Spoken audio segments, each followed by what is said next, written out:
শহীদি মারণ দিও আমাকে, শাহাদাত জানি শুধু জীবন, সে জীবন দিও আমাকে,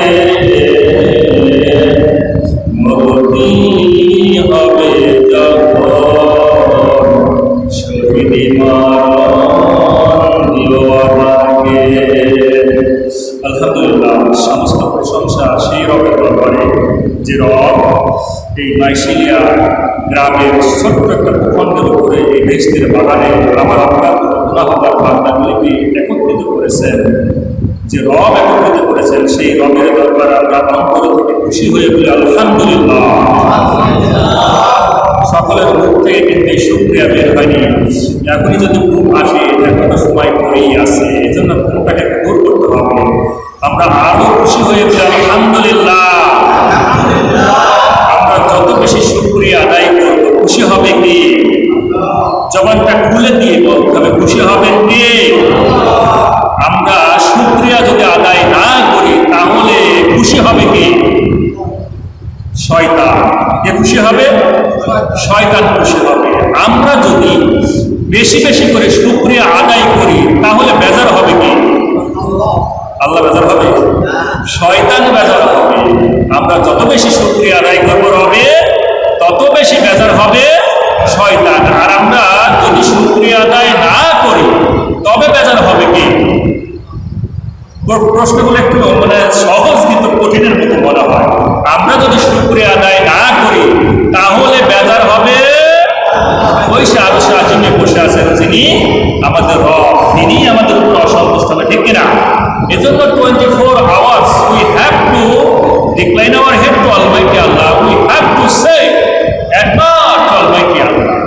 That is our main duty. এটাই আমাদের প্রধান কর্তব্য যে জমিনে আল্লাহ আমাদেরকে পাঠিয়েছেন। ওমা খালাকতুল জিন্না ওয়াল ইনসা ইল্লা লিয়াবুদুন, সূরা জারিয়াত 51তম সূরা জারিয়াতের 56তম আয়াত। আমাদেরকে পাঠিয়েছেন তার গোলাম এবং দাসত্ব করার জন্য, এর বাইরে কিছু আছে নেই। সুতরাং আমরা চলনের ফেরনের সকল ক্ষেত্রে আমাদের শুকরিয়া আদায় হবে কার? এই যে আমরা সালাত আদায় করলাম, এটা কি শুকরিয়া না? এটাও কিন্তু শুকরিয়া। আমরা হয়তো শুকরিয়াটা অনেকেই অনেকভাবে কিন্তু ব্যক্ত করে। আমি আপনাদের সহজভাবে বোঝানোর চেষ্টা করবো। শুকরিয়া হলো সেটা যেটা আল্লাহ সুবহানাহু ওয়া তাআলার অর্ডার, রাসূলের আদর্শের মধ্যে যেটা থাকবে, আর ওইটা যদি আমরা অনুসরণ করি 24টা ঘন্টা, এটাই হলো আল্লাহ শুকরিয়া বলেন সুবহানাল্লাহ। দেখেন, এই যে আপনি মসজিদে যখন প্রবেশ করলেন একটা দোয়া করেননি? এই দোয়াটা পড়া মানে কি? আল্লাহ শুকরিয়া আদায় করা না? আল্লাহ শুকরিয়া আদায় করা। আপনি ডান পা দিয়ে মসজিদে প্রবেশ করেছেন, এটা কার অনুসরণ করলেন? রাসূলের আদর্শ অনুসরণ করলেন, ঠিক কিনা? এটাই হলো শুকরিয়া। আপনি যখন মসজিদ থেকে বের হবেন বাম পা দিয়ে বের হবে, ঠিক কিনা? একটা দোয়া করে বের হবেন, এটা কার আদর্শে? রাসূলের আদর্শে। এটাই তো শুকরিয়া, ঠিক কিনা? আপনি ঘুমাতে গিয়েছেন, আল্লাহুম্মা বিসমিকা আমুতু ওয়া আহইয়া, দোয়া করে আপনি ঘুমায় গেলেন। কার হুকুমে ঘুমালেন? আল্লাহর হুকুমে। এটাই তো আপনার জন্য শুকরিয়া। এই শুকরিয়া বাড়তি কিছু নেই। আপনার সামনে যখন যে অনুষ্ঠান আসবে সেই অনুষ্ঠানটা আল্লাহর হুকুম আর রাসূলের আদর্শের মধ্যে যদি থাকে, দ্যাট ইজ একবার সেটাই হলো আমার জন্য কি? আল্লাহ তাআলার শুকরিয়া আদায় করা। বোঝাতে পারলাম? এর জন্য ওই শুকরিয়া আদায়ের জন্য আসলে আনুষ্ঠানিকভাবে এটা না। শুকরিয়া হলো 24 hours আমরা আল্লাহ গোলাম, তারই দাসত্ব করব। যেভাবে পৃথিবীতে আমাদেরকে পাঠিয়েছেন, যে যা যা করার জন্য রাসূলের আদর্শের মধ্যে থাকতে হবে, আল্লাহর হুকুমের এই বিধানের মধ্যে থাকতে হবে, সেটাই হলো কি? শুকরিয়া আদায়। বলেন আলহামদুলিল্লাহ। আসো, যেহেতু আমরা সালাত আদায় করলাম, আল্লাহ সুবহানাহু ওয়া তাআলার দরবারে একটু শুকরিয়া আদায় করে নিই। এরপরে শুরু করব ইনশাআল্লাহ আপনাদের জন্য যে উপস্থাপন করব, যে বিষয়টা নিয়ে তিলাওয়াত করেছি সেই সূরার আলোকে আমি ইনশাআল্লাহ আপনাদের সামনে উপস্থাপন করব। খুব গুরুত্বপূর্ণ তথ্য আপনাদের উপহার দেব ইনশাআল্লাহ।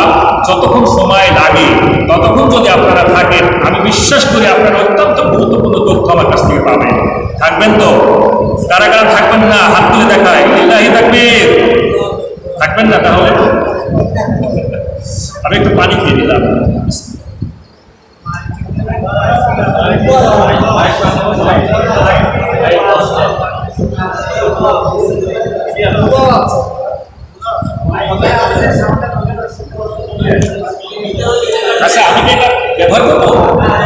সেটা ব্যবহার করে দেখি। হ্যাঁ, এরপরে যদি মনে করেন যে না বুঝতে পারছি, তাহলে ইনশাল্লাহ খালি আলোচনা চালিয়ে দেবো। তাহলে বুঝতে না পারলে তো আমার ক্রেডিট নাই। আমি যেভাবে আপনারা বুঝতে পারবেন আমি সেভাবে আলোচনা করবো। একটা কাজ সুইচটা দিয়ে দেবো, সুইচটা দিয়ে দেবো।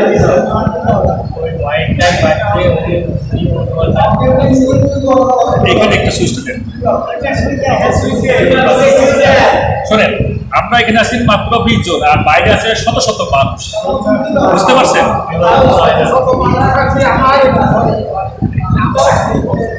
আমি আপনারা বোঝানোর জন্য চেষ্টা করতেছি। দেখেন, বুঝতে পারলে ইনশাল্লাহ। এবার কি বুঝতে পারছেন আমার কথা? বোঝা যাচ্ছে? এবার কি আমার কথা বুঝতে পারছেন আপনারা? বোঝা যাচ্ছে? পুরোপুরি বুঝতে পারছেন?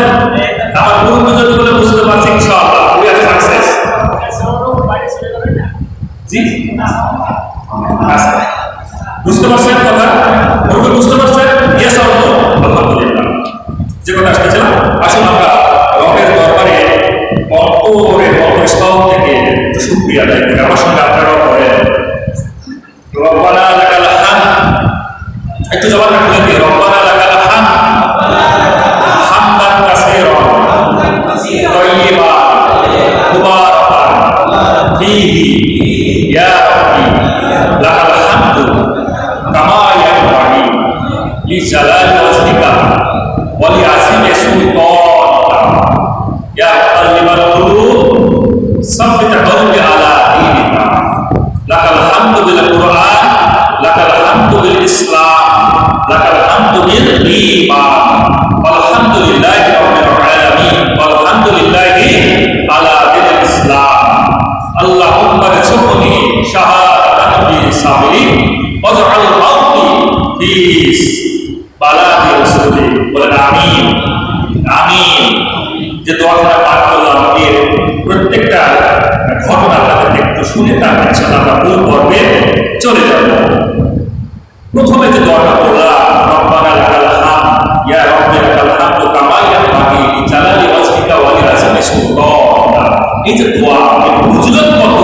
যদি আপনারা শোনেন আমার মনে হয় না জীবন আর একটা বারের জন্য মিস করবেন। আল্লাহর পয়গম্বর বিশ্ব নবী, নবীকুলের সম্রাট মুহাম্মদ সাল্লাল্লাহু আলাইহি ওয়াসাল্লাম তামাম দুনিয়ার মানুষগুলোকে বললেন, আপনার একজন গোলাম যখন এই দোয়াখানা পাঠ করলেন, ফেরেশতারা হতভম্ব হয়ে গেল, আমল নামায় কি সওয়াব দেখল। এর পূর্বে কখনো এই দোয়া শোনে নাই। সিদ্ধান্ত যখন চূড়ান্ত হতে পারল না, রবের কাছে চলে গেল, রব তোমার গোলাম একটা দোয়া পাঠ করেছে, কিন্তু কি সওয়াব হলো তার আমল নামায় আমরা জানি না। আল্লাহ রাব্বুল আলামিন বললেন, গোলাম বলো, ফেরেশতা বলো, আমার গোলাম কি তেলাওয়াত করেছে, কি পাঠ করেছে? আল্লাহ কি জানে না? মানুষ যা পাঠ করে আল্লাহ জানে না? আল্লাহ রাব্বুল আলামিন সব খবর জানেন। এই ব্যাপারে কোরআন কারীমে অসংখ্য দলিল আছে। ইন্না নুআলিমু বিযাতিস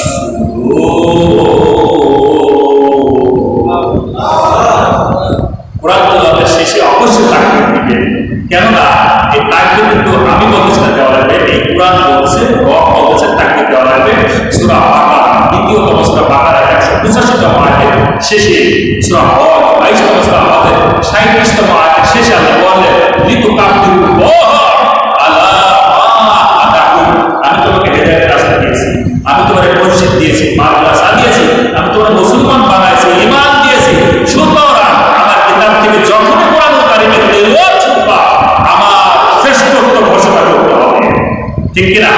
লিল্লাহি তাকবীর।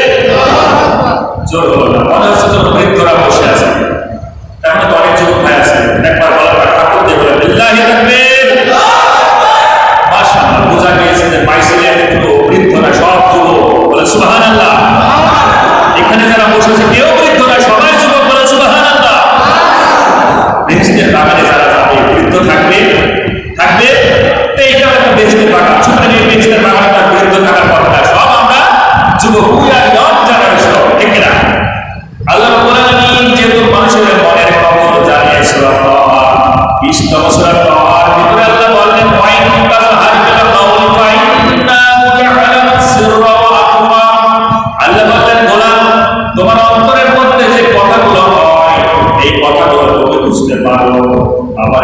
কথা হয় যে কথাগুলো তুমি বোঝো না, কিন্তু আমি আল্লাহ রাব্বুল আলামিন তোমার কথাগুলো বুঝি।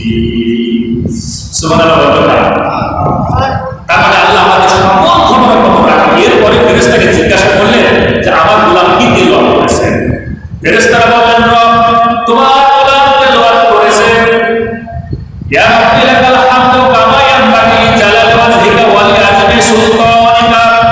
সমস্ত প্রশংসা সেই রবের দরবারে যে রব তামাম দুনিয়ার একমাত্র ক্ষমতার মালিক। বলেন সুবহানাল্লাহ।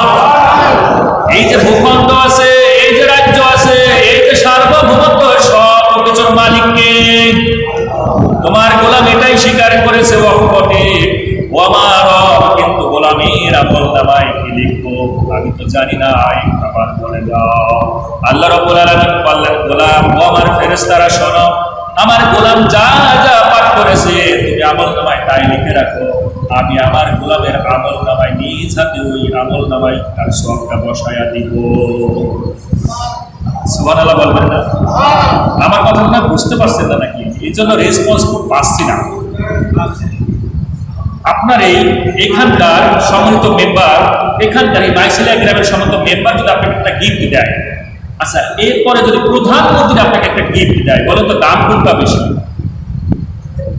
প্রধানমন্ত্রী। এরপরে যদি মনে করেন সারা পৃথিবীর সবচেয়ে শক্তিধর আমেরিকার প্রেসিডেন্ট যদি জো বাইডেন এসে যদি আপনাকে একটা গিফট দেয়, তাহলে মনে হবে যে না আপনি আরো বেশি বেশি খুশি হওয়ার কথা। তো সেখানে রব বলতেছেন আমি নিজে হাতে আমার ওই গোলামের আমল নামায় সবটা বসায়া দিব। সুতরাং এর জন্য শুকরিয়াটা তো বলা চিল্লায় বলা দরকার, সুবহানাল্লাহ। তার মানে এই দোয়াগুলো আমাদের করতে হবে। দেখেন পৃথিবীর মধ্যে যে লাকাল হামদু বিল কুরআন, এই পৃথিবীতে অসংখ্য কিতাব আছে, বই আছে, কিন্তু একটা বইয়ের রাইটার কিন্তু বলতে পারবে না আমার এই বইয়ের মধ্যে ভুল নেই, এই কথা বলা সাহস নেই।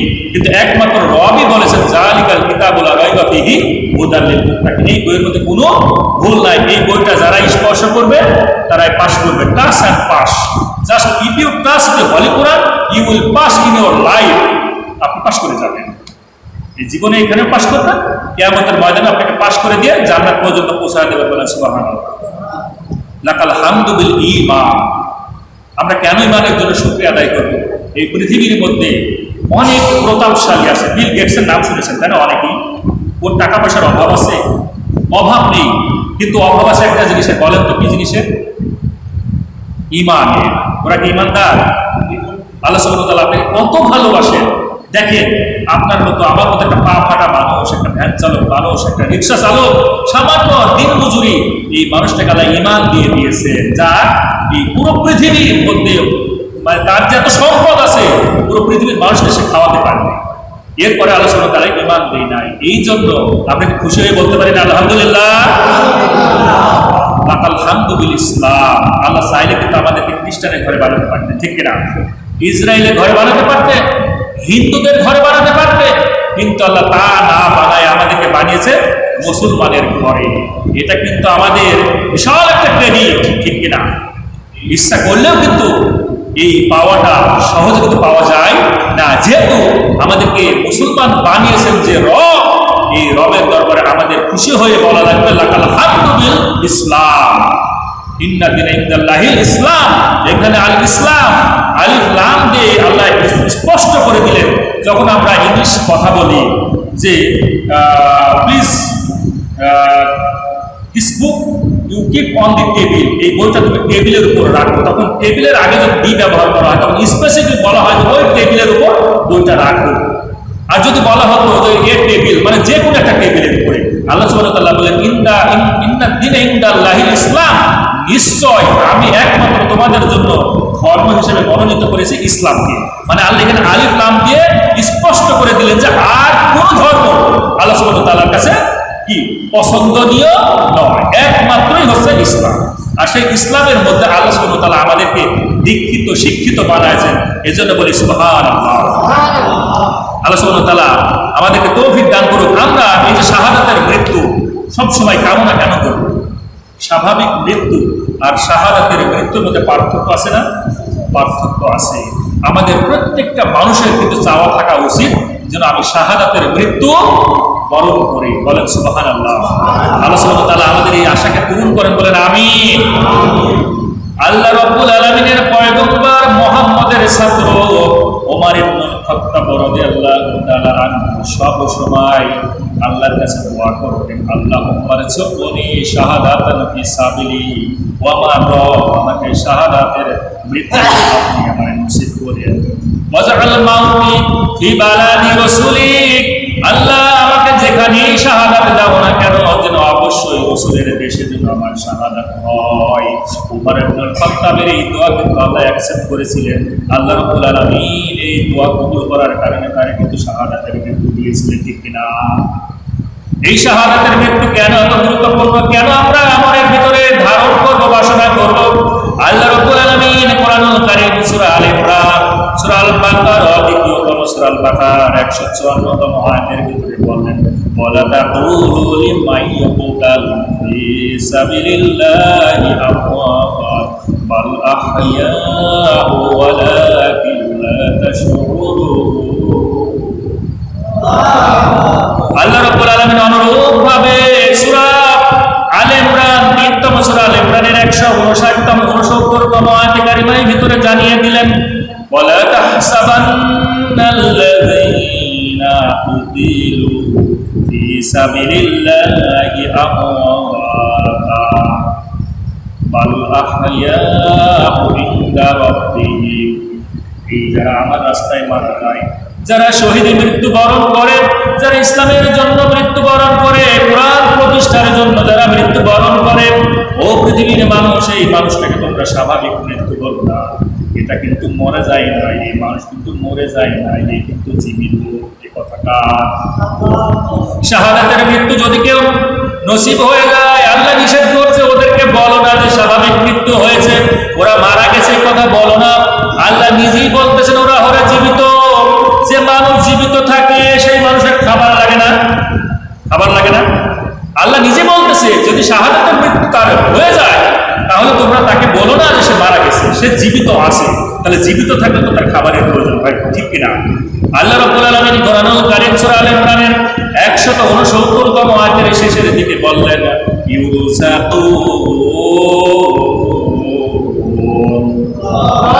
আল্লাহ বলেন আমি ওই গোলামদের ওই শাহাদাত বরণকারী মানুষগুলোকে আমি খাবার পৌঁছাইয়া দিই। তাহলে স্বাভাবিক মৃত্যু আর শাহাদাতের মৃত্যু অনেক পার্থক্য, আকাশ পাতাল তফাৎ। এই জন্য আমরা কুকুর শেয়ালের মতো মৃত্যুবরণ না করে বরং বাঘের মতো হুঙ্কার দিয়ে যদি 1 ঘন্টা বাঁচতে পারি এই কোরআনুল কারীমের ভালোবাসার জন্য, রবের ভালোবাসার জন্য, সেই বাসাটাই হলো আমাদের জন্য শ্রেষ্ঠ বাসা, সেই মৃত্যুটাই হলো আমাদের জন্য শাহাদাতের মৃত্যু। বলেন আমিন।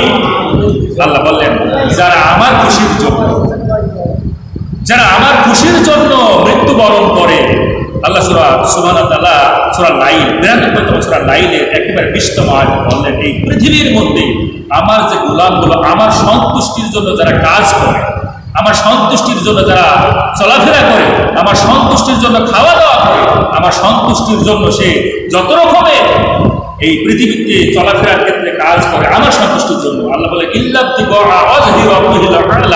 আমি সন্তুষ্ট হয়ে যাই, খুশি হয়ে যাই ওই গোলামের উপর। আর খুশি হয়ে আল্লাহ বলে আমি খুব শীঘ্রই ওই বান্দাকে নিজে পৌঁছায় দেবো জান্নাতের মধ্যে। বলেন সুবহানাল্লাহ। সুতরাং আপনার এই পৃথিবীতে, আমার এই পৃথিবীতে যতক্ষণ আমরা চলাফেরা করবো, প্রত্যেকটা মুহূর্ত থাকবে খুশি করবো কাকে?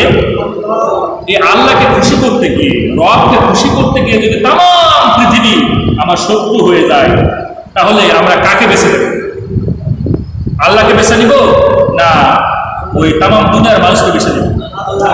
আল্লাহকে বেছে নিব। আবার আল্লাহ সুবহানাহু ওয়া তাআলা খুশির জন্য যদি বলে যে তাম দুনিয়ার সকল মানুষকে তোমাকে ভালোবাসতে হবে, তাহলে আমরা কোনটা বেছে নেব? তাম দুনিয়ার মানুষকে আমরা ভালোবাসবো। এটা হচ্ছে রবের সন্তুষ্টির জন্য, ঠিক কিনা? আর এই সন্তুষ্টি যারাই অর্জন করতে পারে বলা সাউফা ইয়ারদা, আল্লাহ নিজে পৌঁছায় দেবেন জান্নাতের মধ্যে। বলেন সুবহানাল্লাহ। আল্লাহ সুবহানাহু ওয়া তাআলা সেই তৌফিক আমাদেরকে দান করেন। বলেন আমিন আমিন। এই পৃথিবীর মধ্যে, এই তাম দুনিয়ার মধ্যে জালেম শাসকের জুলুমের যদিও সে মুসলমান হয়, আর সেই মুসলমান হয়ে যদি জালেম শাসক হয়, জুলুমবাজ হয়, তার রাজ্যে বসবাস করার চেয়ে একজন কাফের সে যদি ন্যায়পরায়ণ শাসক হয়, সেখানে বসবাস করা উত্তম। এটা ইবনে তাইমিয়া রাহমাতুল্লাহ আলাইহি বলতেছেন, বলেন সুবহানাল্লাহ। এজন্য শুধু মুসলমান হলেই হবে না, যদি তার মধ্যে ন্যায়পরায়ণতা না থাকে, সে যদি নির্দ্বিধায় নির্বিচারে জালিমের মতো জুলুম করে মানুষের উপরে, একবারে পাখির মতো যদি গুলি করে মেরে ফেলে মানুষগুলোকে, এই রকমের জুলুমের রাজ্যে থাকার চেয়ে বরং কাফেরের দেশে যে ন্যায়পরায়ণ তার দেশে থাকা অনেক নিরাপদ, ঠিক কিনা? এই কিছুদিন আগে আমেরিকা ডোনাল্ড ট্রাম্প তার একটা মাহফিলে, তার একটা প্রোগ্রামে একটা গুলি করলো। গুলি করার কারণে কে গুলি করছে, কোন দল করেছে, এটা জানা যায় না, জানেন না।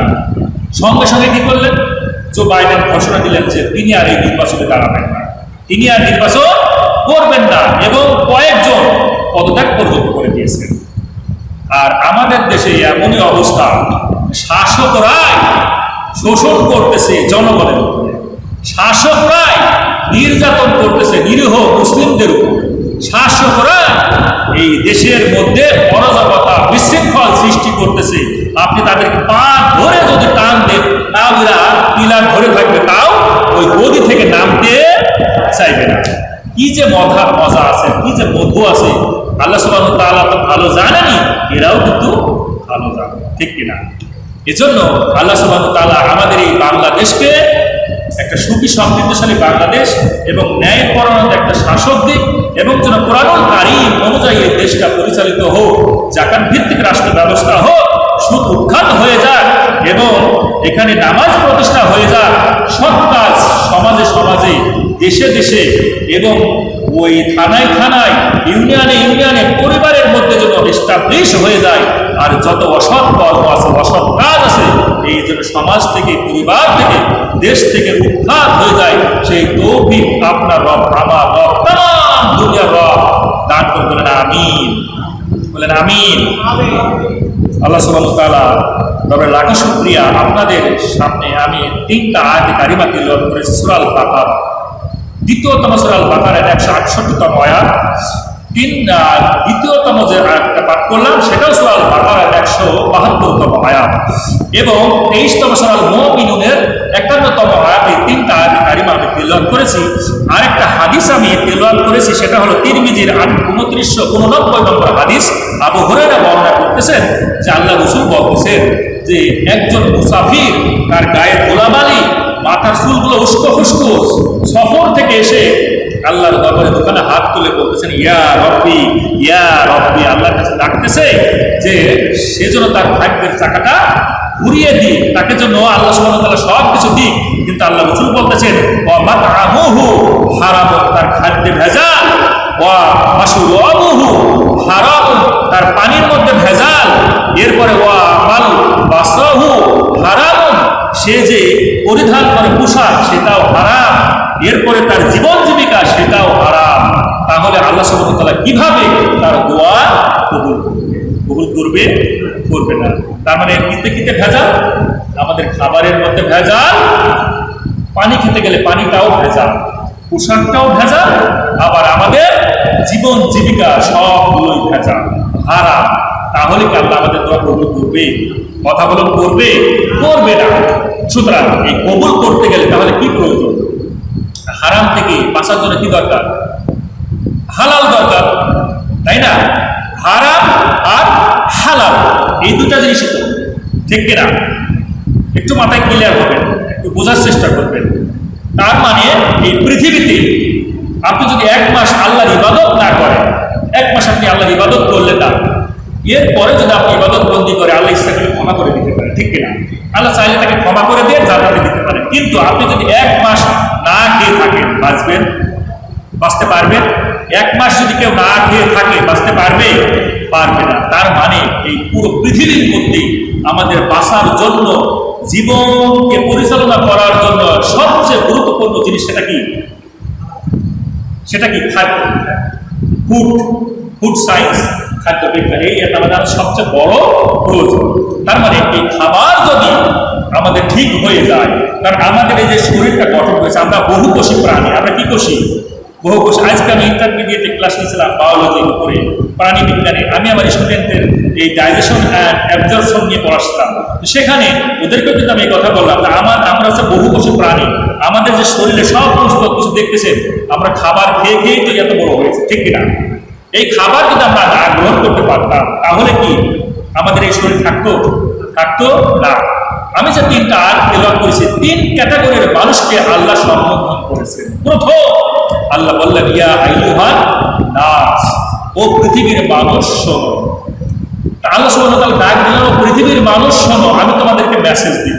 তো আল্লাহ যখন ডাক দেয় কোনো মানুষকে, এই ডাকের গুরুত্ব কেরম হতে পারে? খুব বেশি হবে না? একজন অ্যাটেন্ডেন্সকে কোনো ডাক্তার যদি কলিং বেল টিপে, আপনারা হাসপাতালে গিয়েছেন না? হাসপাতালে যাওয়ার পর ভেতর থেকে যখন কলিং বেল টিপ দেয়, তখন বাইরে থেকে একজন অ্যাটেন্ডেন্স কিন্তু ডাক্তারের কাছে যায়। এখন যদি ওই অ্যাটেন্ডেন্স যদি ডাক্তারের কাছে না যায়, তো চাকরি থাকবে? কথা বলো, থাকবে না। ঠিক আল্লাহ সুবহানাহু ওয়া তাআলা বললেন, ইয়া আইয়ুহান নাস, ও পৃথিবীর মানুষ শোনো।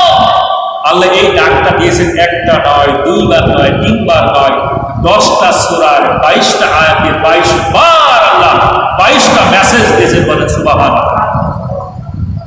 আবার বলেন সুবহানাল্লাহ। এই 22টা মেসেজের মধ্যে একটা মেসেজ হলো, কুলু মিম্মা ফিল আরদি হালালান তাইয়্যিবা।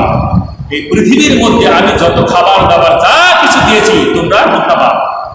হালাল এবং পবিত্র এই খাবারটা গ্রহণ করবা। ওয়ালা তাত্তাবিউ খুতুওয়াতিশ শাইতান, আর শয়তানের পেছনে পেছনে তোমরা যেও না। ইন্নাহু লাকুম আদুউম মুবিন, এই নিশ্চয় তোমাদের প্রকাশ্য শত্রু। এখন যদি আপনাদের এই মসজিদের এই তিন রাস্তার মাথায় যদি এই শয়তান দাঁড়ায় থাকেন, আপনারা কি করবেন? দুধ কলা খাওয়াবেন? মুরব্বী, শয়তান যদি তিন রাস্তার মধ্যে ওই বাইশেলিয়া বাজারে যদি দাঁড়ায় থাকেন, আপনি যদি গিয়ে দেখেন যে শয়তান দাঁড়িয়ে আছে, আপনি কি ওই শয়তানকে দুধ কলা খাওয়াবেন না লাঠি পিটা করবেন? বুঝতে পারছেন না? শয়তানকে যদি আপনি পান, তাহলে আপনি কি করবেন? লাঠি পিটা মানে কি? ওর চিহ্ন পর্যন্ত থাকবে না, ওরা একেবারে শেষ করে ফেলবে, ঠিক কিনা? কিন্তু আল্লাহ বলতেছে যে শয়তানের পদঙ্ক অনুসরণ করো না, এই কারণেই যে শয়তানের যে কাজকর্মগুলো আছে, তাহলে আমরা দেখি শয়তানের আমরা বড় শত্রু, শয়তানকে পেরে কিন্তু আমরা মেরে ফেলবো।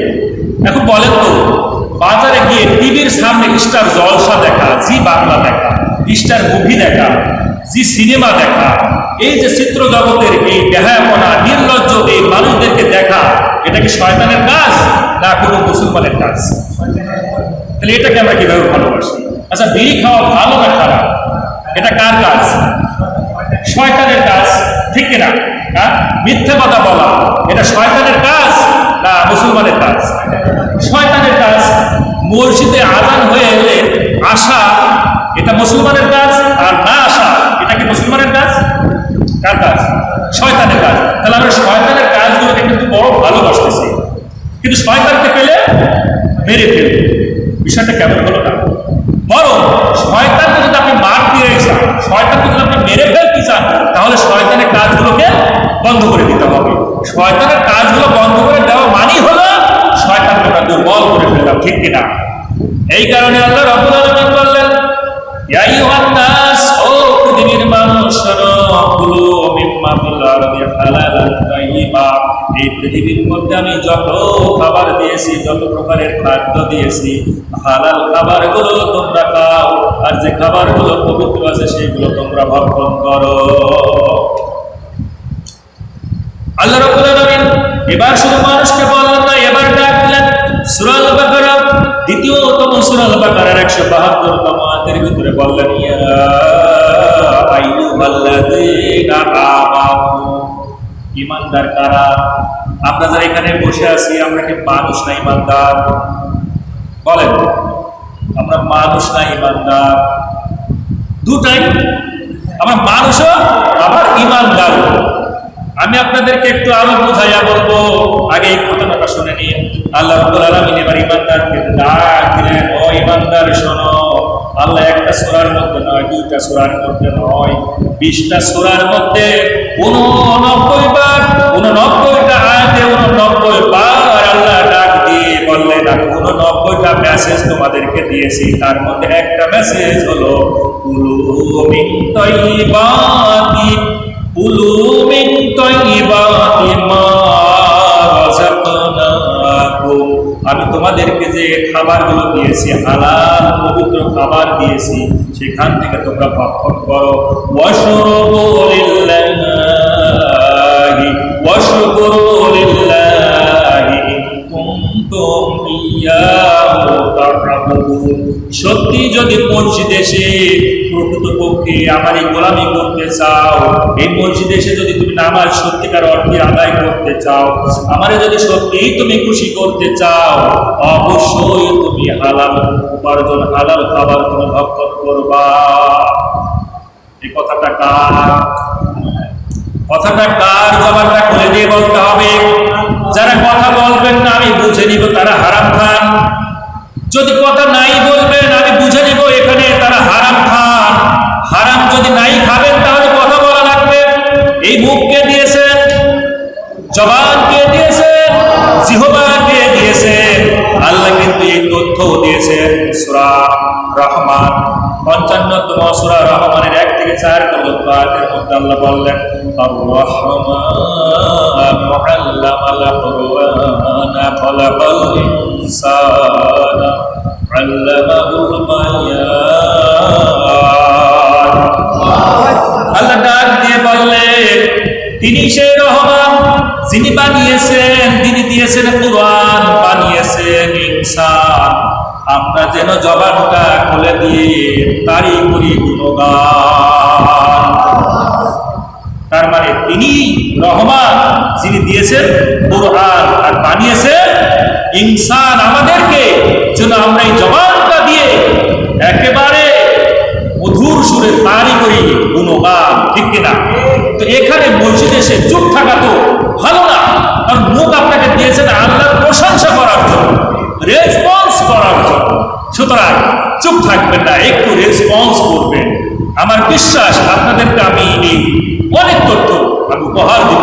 দেখেন তাহলে একটা নয় 20টা সূরার মধ্যে 89 বার আল্লাহ 89টা আয়াতে 89টা মেসেজ দিলেন। তার মধ্যে একটা মেসেজ হলো হালাল খাও।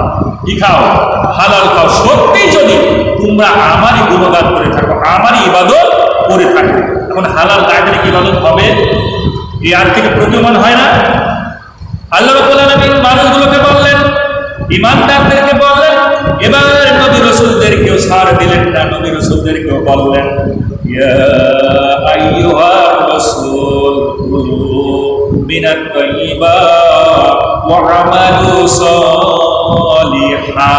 ও আমার রাসূল, সত্যি যদি তুমি আমারই গুণগান করতে চাও, ইবাদত করতে চাও, তোমরাও হালাল খাও, তোমরাও পবিত্র জিনিসগুলো ভক্ষণ করো। আল্লাহ রাব্বুল আলামিন ইয়া আইয়ুহার রাসূল এই কথাটা একবার নয় 2 বার, অর্থাৎ 2টা সূরার মধ্যে আল্লাহ 3 বার আল্লাহ 3টা মেসেজ এই নবী রাসূলদের পুরো কোরআনুল কারীমে মেসেজ দিয়ে জানিয়ে দিলেন। বলেন সুবহানাল্লাহ। তার মানে কিয়ামতের ময়দানে কেউ পার পাবেন না। এই পৃথিবীর মধ্যে 800 কোটি মানুষ আছে, সব মানুষগুলোকে বলা হয় মানুষ, মানে ইনসান। আর এই পৃথিবীর মধ্যে 200 কোটি মানুষ আছে যারা ঈমানদার। আর নবী রাসূল কিন্তু 200 কোটি নাই, নবী রাসূল কিন্তু বিশ্ব নবী পর্যন্ত, বাবা আদম থেকে বিশ্ব নবী পর্যন্ত আল্লাহই ভালো জানে কতগুলো নবী রাসূল এসেছে। ঠিক কিনা? তার মানে সমস্ত মানুষ কিন্তু ঈমানদার নয়, আবার সমস্ত ঈমানদাররাই কিন্তু নবী রাসূল নয়। একটু ক্লিয়ার হওয়ার চেষ্টা করেন, বোঝার জন্য চেষ্টা করেন। প্রত্যেকটা নবী রাসূল কিন্তু ঈমানদার। ঠিক কিনা? প্রত্যেকটা নবী রাসূল ঈমানদার, প্রত্যেকটা নবী রাসূল ছিলেন মানুষ, প্রত্যেকটা ঈমানদারই কিন্তু মানুষ। আমরা যে ঈমানদার আমরা কিন্তু মানুষ, আমেরিকার যে মানুষটা জো বাইডেন, আমেরিকার যে মানুষগুলো আছে, এরা কিন্তু মানুষ, কিন্তু ইমানদার না। এরা কিন্তু ইমান আনে নয়, তার মানে ইমানদার না। সমস্ত মানুষ যেমন ইমানদার নয়, সমস্ত ইমানদাররাই কিন্তু মানুষ, আবার সমস্ত ইমানদাররাই কিন্তু নবী রাসূল না, আবার সমস্ত নবী রাসূলরাই কিন্তু ইমানদার, সমস্ত নবী রাসূলরাই কিন্তু মানুষ, ঠিক কিনা? এই কারণে আল্লাহ কোরআনুল কারীমের মধ্যে 3 ক্যাটাগরির মানুষকে কিন্তু জানিয়ে দিলেন যে তোমরা এই পৃথিবীর মধ্যে যদি ইবাদত বন্দেগী সঠিক করতে চাও, আমার দরবারে যদি তোমার ইবাদত যদি পৌঁছাতে চাও, তাহলে তোমাদের সর্বপ্রথম যে জিনিস লাগবে সেটা হলো হালাল খাবার। হালাল খাবার, আর এর কোনো বিকল্প আছে? নেই। কারণ হালাল খাবারের কথা বললে মানুষকে থাকবেই। কারণ আমি তো জানি যে আমার খাবারের মধ্যে ভেজাল আছে, আমি যদি শুনি তারপর মসজিদে আসা লাগবে না, তাই ইবাদত বন্দেগী হবে না। এটা সত্য কথা যে আপনি যদি হালাল না খান তাহলে কোরআন হয় মিথ্যা হবে, তাই আপনার সত্য হতে হবে, ঠিক কিনা? কারণ ইবাদত যদি আপনি সঠিক করতে চান, আর ইবাদত যদি আল্লাহ দরবারে কবুল হতেই হয়, তাহলে আল্লাহ নিজে বললেন যে তোমরা কি করো? হালাল খাও। এখন বিষয় হলো এই যে হালাল আর তাইয়্যিবা, পবিত্র খাওয়া, এবং হালাল মানে হচ্ছে বিধান দিয়ে বলতে হবে যেটা খাওয়া যাবে, আর যেটা হালাল সেটা হলো পবিত্র জিনিস। তো আল্লাহ সুবহানাহু ওয়া তাআলা মানুষের ক্ষেত্রে হালাল আর তাইয়্যিবা দিলেন, ইমানদারদের ক্ষেত্রে বলেন হালাল আর তাইয়্যিবা, কিন্তু নবী রাসূলের ক্ষেত্রে কিন্তু হালাল শব্দটা দেয় না, শুধু বলেছেন তাইয়্যিবা। কুলু মিনাত তাইয়্যিবা ওয়া আমালুস সালিহা, পার্থক্য কিন্তু আমাদেরকে বলেন হালাল তাইয়্যিবা মানে পবিত্র, কিন্তু নবী রাসূলকে হালালের কথাটা কেন বললেন না? আমি আমার এই ছোট্ট মাথা দিয়ে চিন্তা করলাম, কেন নবী রাসূলকে বললেন না? আল্লাহ রাব্বুল আলামিন এই কারণেই নবী রাসূলদেরকে হালাল বলে নাই, কারণ পৃথিবীর মধ্যে যত নবী রাসূল এসেছেন প্রত্যেকটা নবী রাসূল নিজেই ছিলেন হালাল। সুবহানাল্লাহ বলবেন না?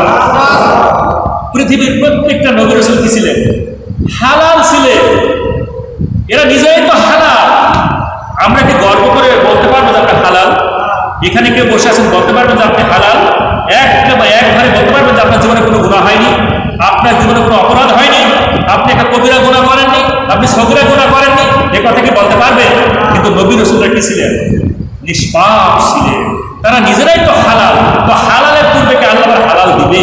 দিয়ার তো প্রশ্নই ওঠে না। এই কারণে আল্লাহ সুবহানাহু ওয়া তাআলা নবী রাসূলদেরকে হালাল বলেন না, কারণ নবী রাসূল নিজেরাই হালাল বলেন। সুবহানাল্লাহ। এখন আমার সম্মানিত বন্ধুরা, যে আল্লাহ সুবহানাহু ওয়া তাআলা এই দুনিয়াতে আমরা যে খাবারগুলো খাই, এই যে খাওয়া দাওয়া করি, এই খাওয়া দাওয়ার ক্ষেত্রে আমি 3টা শব্দ পেয়েছি। ওয়াকুলু মানে তোমরা খাও, ওয়াশরাবু মানে তোমরা পান করো, আরেকটা হলো ওয়া ইউতঈমু মানে তোমরা মানুষকে খাওয়াও। এই 3টা শব্দ আমি কোরআনুল কারীমে বলতে পেয়েছি খাওয়া দাওয়ার ব্যাপারে। এই যে ওয়াকুলু তোমরা খাও, এটা আল্লাহ সুবহানাহু ওয়া তাআলা 35টা সূরার মধ্যে 87টি আয়াতে মোট 93 বার আল্লাহ সুবহানাহু ওয়া তাআলা বলেছেন যে তোমরা খাও। একবার বা দুইবার, কতবার? 93 বার। এই 93 বার আল্লাহ বলেছেন তোমরা খাও। কি খাও? হালাল খাও। আল্লাহ সুবহানাহু ওয়া তাআলা 10টা সূরার 13টা আয়াতে 15 বার বলেছেন ওয়াশরাবু তোমরা পান করো। অশরব বলে তোমরা পান করো, পান করা তো মদও আছে, শরাবও পান করা আছে, পানিও আছে। তাহলে কোনটা আল্লাহ পান করার কথা বললেন? কি পান করার কথা বললেন? হালাল। এটা কি বুঝতে পারছেন না? আজকে আমার যে আলোচনা হালালের উপরে আর হারামের উপরে। ইবাদত যে আমরা করি, আমরা প্রতিদিন 5 ওয়াক্ত নামাজ আদায় করি, আমরা বড় বড় লেকচার দিই মাসান ঘাটে, আমরা বড় বড় লেকচার দিই বিভিন্ন জায়গায়, কিন্তু আমরা নিজেরাও জানি না যে আমার খাবারের মধ্যে সুদের ইলি গেছে, সুদের টাকা লেগে আছে, আমার খাবারের মধ্যে হারাম ঢুকে আছে। এটা কিন্তু আমরা নিজেরাও জানি না। এই না জানার কারণে আমরা বিধানসে হারাম কাছে ইবাদত করতেছি, যার কারণে আমাদের ভাগ্যের কোনো পরিবর্তনই হয় না। পরিবর্তন হয় না। ইবাদতও ভালো লাগে না, মন বসে না, নামাজে আসলে কত দূরত্ব মসজিদ থেকে বের হবো এই চিন্তা কিন্তু আমাদের মাথায় থাকে, ঠিক কিনা?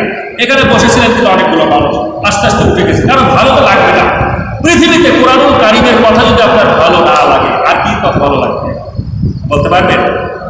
আল্লাহ রাব্বুল আলামিন কোরআনুল কারীমের মধ্যে জানিয়ে দিলেন সুম্মা ইলাইয়া মারজিউকুম ফাউনাব্বিউকুম বিমা কুনতুম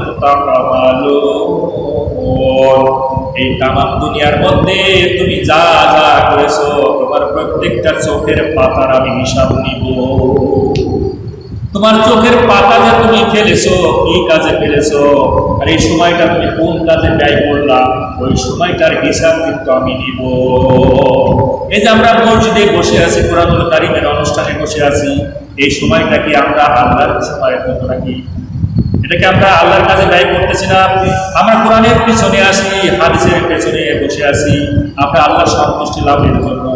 এর চেয়েও পৃথিবীর মধ্যে আর কোনো অনুষ্ঠান হতে পারে না। এই কোরআনুল কারীমের প্রোগ্রামের চেয়েও পৃথিবীর মধ্যে আর কোনো দামি প্রোগ্রাম হতে পারে না।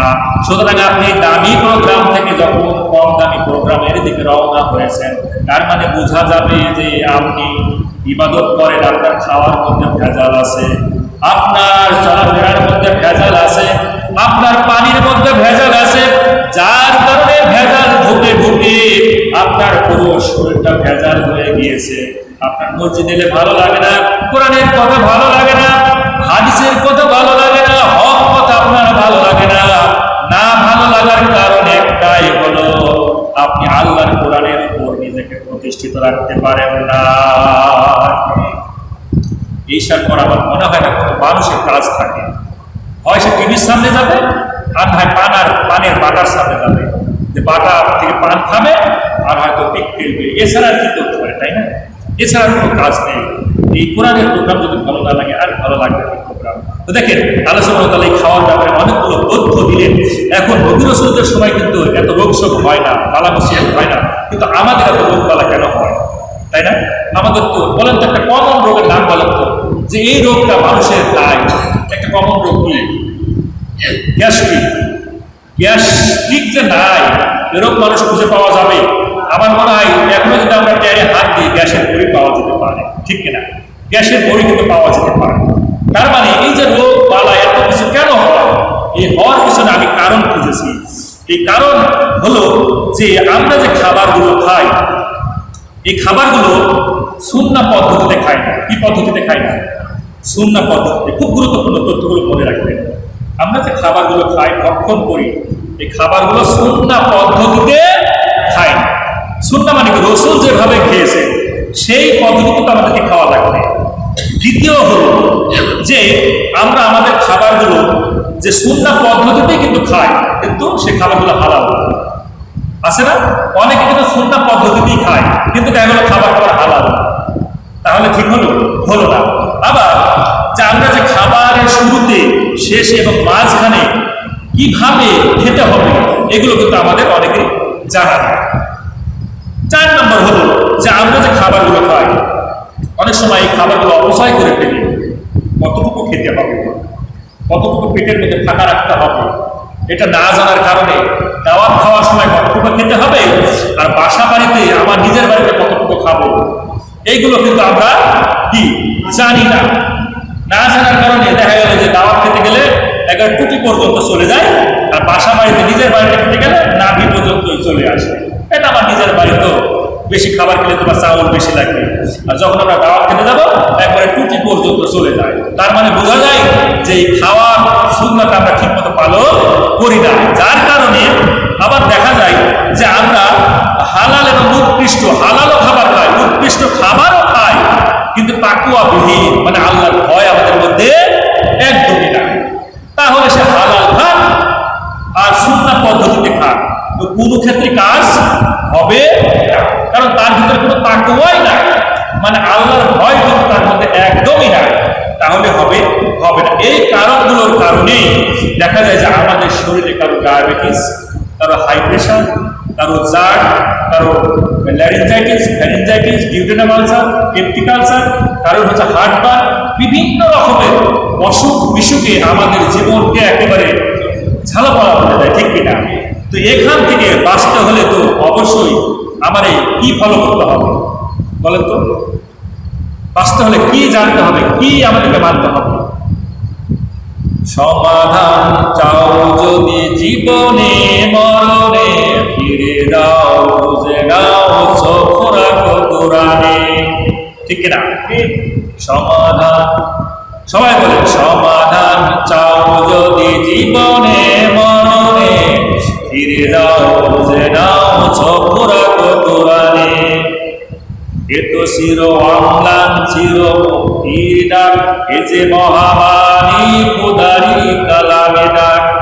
এই কোরআন যদি আমরা ফলো করতে পারি, কোরআনকে যদি আমরা মানতে পারি, তাহলে নিশ্চিত আপনার জীবন কি হয়ে যাবে, পরিবর্তন হয়ে যাবে। এই দেবে সমাধান। আজকে আমরা এখান থেকে সমাধান দেব এই ফুড সায়েন্সের ব্যাপারে। রসুল কিভাবে খেতেন, কিভাবে খাওয়া দাওয়া শুরুতে কি করতেন, মাছ খাওয়ার মাঝে কি করতেন এবং শেষে কি করতেন, আমরা কি শুনতে রাজি আছি? এবং আমরা যে পানিটা খাই, এই পানিটা খাওয়ার শুরুতে খেতে হবে না খাওয়ার মাঝে খেতে হবে না খাওয়ার শেষে খেতে হবে, রসুল কিভাবে খেয়েছেন এটাকে আমরা জানতে চাই না? এবং আধুনিক বিজ্ঞান এই ব্যাপারে কি বলতেছেন? রসুলের প্রত্যেকটা সুন্নাহ নিয়ে বিজ্ঞান কিন্তু গবেষণা করে, যেটা আমরা ফলো করি, আমরা জানি না, অথচ কিন্তু রসুলের সুন্নাহ ফলো করে আমরা সেই সুবিধাগুলো পাই। অথচ বিজ্ঞান কিন্তু গবেষণা করে দিচ্ছে, হ্যাঁ দিস ইজ কারেক্ট, এটাই হলো সত্য। রসুল যা বলেছেন প্রত্যেকটা হলো বিজ্ঞান সম্পর্ক, ঠিক কিনা? এই যে আমরা খাবার দাবার প্রত্যেকটা কাজ, এই চারটা জিনিস মাথায় রাখবেন। প্রত্যেকটা কাজ, ঘুমাচ্ছেন নাকি? আমরা একবার জিকির করি, জীবনের মালিক তুমি আল্লাহ, বলেন না সবাই বলেন, জীবনের মালিক তুমি আল্লাহ, মরণের মালিক তুমি আল্লাহ, তোমার কাছে ফিরে যাব, কবরের মালিক তুমি আল্লাহ, হাসরের মালিক তুমি আল্লাহ, মিজানের মালিক তুমি আল্লাহ, পুলসিরাতের মালিক তুমি আল্লাহ, কিয়ামতের মালিক তুমি আল্লাহ, লা ইলাহা ইল্লাল্লাহ, জোরে জোরে লা ইলাহা ইল্লাল্লাহ। যাদের ঘুম চাচ্ছে জোরে জোরে বলেন, লা ইলাহা ইল্লাল্লাহ, লা ইলাহা ইল্লাল্লাহ, মুহাম্মাদুর রাসূলুল্লাহ সাল্লাল্লাহু আলাইহি ওয়াসাল্লাম। এই চারটা জিনিস সারা জীবন মনে রাখবেন। আমি গবেষণা করে বের করেছি, আমরা পৃথিবীতে যত কাজ করি আর যাই খাওয়া দাওয়া করি না কেন, এই চারটা মূল নীতি মধ্যে আপনারা একটু খুঁজবেন, তাহলে পেয়ে যাবেন। প্রথম মূলনীতি হলো, একটু শুনে রাখো, প্রথম মূলনীতি খাওয়ার ক্ষেত্রে বলেন কাজের ক্ষেত্রে, প্রথম মূলনীতি হলো এই বিধান দিয়ে বলা লাগবে এটা হালাল না হারাম, ঠিক কিনা? পৃথিবীর মধ্যে রসুলের সুন্নাহ আর এই কোরআনুল কারীম এই দুইটা দিয়ে বলা লাগবে যে এটা হারাম অথবা হালাল, ঠিক কিনা? যদি বলে হালাল তাহলে কি করা যাবে? হালাল যদি বলে তাহলে সেটা আমরা খেতে পারবো, ব্যবহার করতে পারবো, ঠিক কিনা? আর যদি বলে হারাম তাহলে আমরা সেটা গ্রহণও করতে পারবো না, খেতেও পারবো না, আমরা সে কাজও ভিতরে যেতে পারবো। তাহলে প্রথম মূলনীতি কি? বিধান দিয়ে বলা লাগবে হালাল অথবা হারাম। দ্বিতীয় মূলনীতি হলো, বিধান যদি বলে হালাল, বিধান যদি বলে হালাল, তাহলে সেই জিনিসটা অবশ্যই পবিত্র হবে। কি হবে? পবিত্র হবে।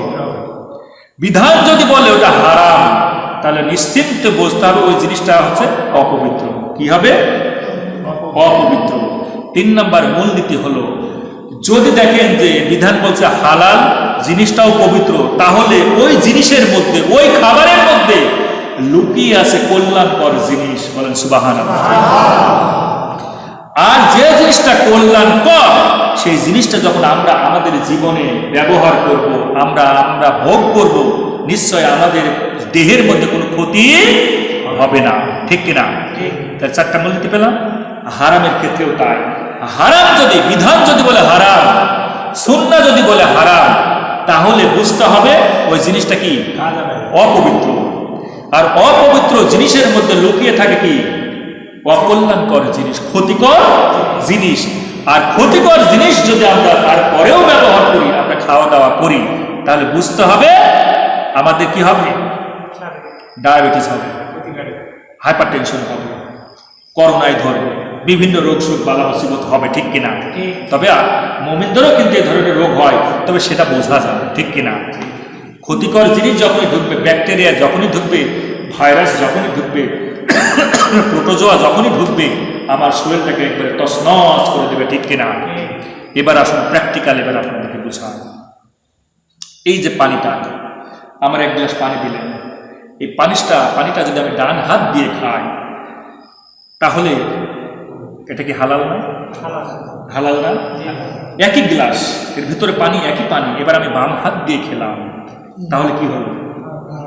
এটা কি হলো? হারাম হয়ে গেল। পানি এক, গ্লাসও এক, আমি ডান হাত দিয়ে খেলাম, এটা বিধান বলবে, বিধানকে কিন্তু আবার বলা লাগবে, সুন্নাহকে বলা লাগবে যে ডান হাত দিয়ে খাওয়া হালাল। আমি আগে বলেছিলাম বাম হাত দিয়েও খাওয়া যায় হারাম, এটাও কিন্তু বিধানকে বলা লাগবে। এবং আমরা প্রশ্ন করবো কোরআন, রসুলের সুন্নাহগুলোকে প্রশ্ন করবো, যদি আনসার দেয় তাহলে আমরা বুঝে নেব ইনশাআল্লাহ।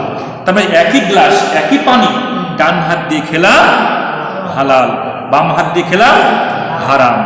আবার যদি আমরা মনে করি 3 ঢোকে খাই পানিটা, তাহলে সেটা কি হয়ে গেল? হালাল হয়ে গেল। আমি যদি একবারই এক নিঃশ্বাসে খেয়ে ফেলি, সেটা কি হয়ে যায়? রসুলের সুন্নাহর পরিপন্থী হয়ে যায়, ঠিক কিনা? আমার কাছে এই যে টাকা দেখতেছেন, আর একটা উদাহরণ দিয়ে আপনাদেরকে বুঝাই। মনে করেন যে আমার কাছে এই যে টাকা আছে, এই যে 2 ধরনের টাকা দেখলেন, এখানে 20 টাকার একটা নোট, এখানে মনে করেন 30 টাকা আছে। এই 20 টাকা আমি সুদের কারবার থেকে ইনকাম করেছি, আর এই 30 টাকা আমি ব্যবসায়ী কাজ থেকে ইনকাম করেছি। আপনার মাইশিলিয়ার দোকান আছে, মাইশিলিয়া বাজারে একজন মুসলমান দোকান দিয়েছেন, ও বেচারা হজ করে এসেছে, খুব ধার্মিক, তার মিষ্টিও কিন্তু হালাল, মিষ্টিগুলো কিন্তু পবিত্র।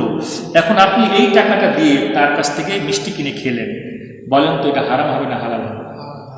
এটা কিন্তু এটা হচ্ছে সুদের টাকা, বলেন এটা কি হবে? হারাম হবে। আর এই টাকা ব্যবসায়িক টাকা আমি ইনকাম করেছি ঘাম ঝরিয়ে, এই টাকাটা দিয়ে যদি আমি ওই একই দোকানের মিষ্টি, একই মুসলমানের একই দোকানের মিষ্টি, একই চমচম কিনে যদি আমি খাই, তাহলে এটা কি হবে? মাথায় ঢুকতেছে? একটু ক্লিয়ার হচ্ছেন? টাকা এক, আমার গ্লাসও এক, পানিও এক, সবই পবিত্র, পবিত্র, কিন্তু এই টাকা কি অপবিত্র? টাকা কিন্তু পবিত্র। আপনার এই টাকাটা আমি সুদের কারবার থেকে নিয়ে আসলাম, নিয়ে আসার পর এই টাকাটা আপনি আমার কাছ থেকে পাবেন, আপনি আপনাকে 20 টাকা দিলাম, আপনার কাছে যাওয়ার পর এই টাকাটি হারামই থাকবে? হারাম থাকবে না, এটা তো পবিত্র, এই টাকা তো পবিত্র, কিন্তু আমার ব্যবহারের কারণে, আমার ইনকামের সোর্সের কারণে এটা হয়ে গেছে কি? হারাম। কিন্তু টাকা পবিত্রই আছে, আমার কাছ থেকে যখন আপনার কাছে চলে যাবে এটা কিন্তু পবিত্র। বুঝতে পারছেন? এবার দেখেন বিধান কি বলে। আল্লাহ কুরআনুল কারীম সূরা আল বাকারা, দ্বিতীয়তম সূরা আল বাকারার 275তম আয়াতে কারিমার মধ্যে বললেন, ওয়া হালাল্লাহুল বাইয়া ওয়া হারামার রিবা, আমি ব্যবসাকে করেছি হালাল আর সুদকে করেছি হারাম, ঠিক কিনা? এই সুদকে যেহেতু বিধান বলতেছে হারাম, ব্যবসাকে বিধান বলতেছে হালাল, যার কারণে আমি এই হালাল জিনিস দিয়ে যা ক্রয় করব সেটা কিন্তু পবিত্র জিনিস হবে। আর ওই পবিত্র জিনিসের মধ্যে অবশ্যই কল্যাণকর জিনিস লুকিয়ে আছে, আর কল্যাণকর জিনিস যখন আমরা ভক্ষণ করব আমাদের শরীরের মধ্যে কোনো ক্ষতি করবে না।